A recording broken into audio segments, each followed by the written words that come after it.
Welcome to today's video, guys. I'm Maryam, and in this episode, I want to chat about how the subconscious mind responds to trauma. Not the harm itself or the abuse itself, but the emotional web it creates. You see, guys, trauma isn't just about what happened to you on the outside, the objective harm. Often, the deepest wound is about the emotional entanglement that we experience. The guilt, that sense of loyalty, the fear. What if the abuser shows up again? What if you find yourself in another abusive relationship? Or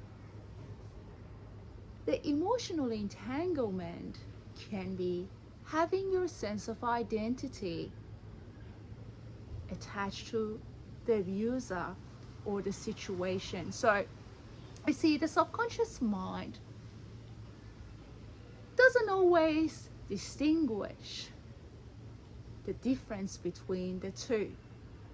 It doesn't say, well, the abuse is not happening anymore, let's not have emotional reaction to it.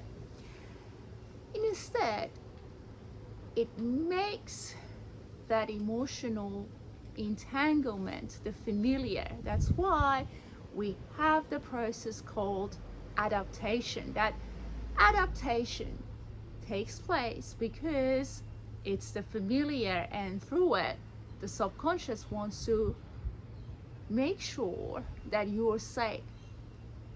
So even though the objective harm is no longer around, you're still having that guilt sitting somewhere inside of you, or you still have that sense of loyalty to that abusive caregiver, that narcissistic caregiver, or that narcissistic ex.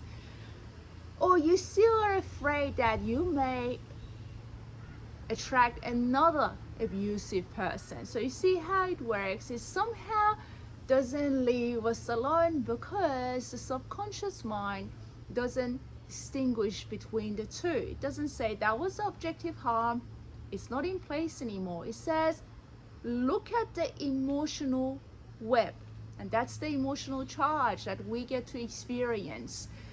We've got all these emotional reactions tied to our nervous system, from fearing whether the abuse is going to repeat itself to feeling guilty about not having loved that abusive caregiver, feeling guilty that we couldn't love them, or we couldn't show up for them, or we couldn't treat them any better.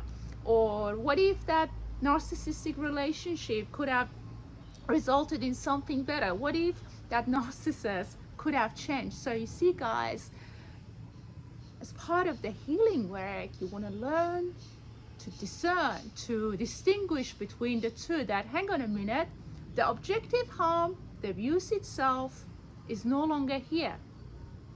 How am I responding to this situation in the present moment?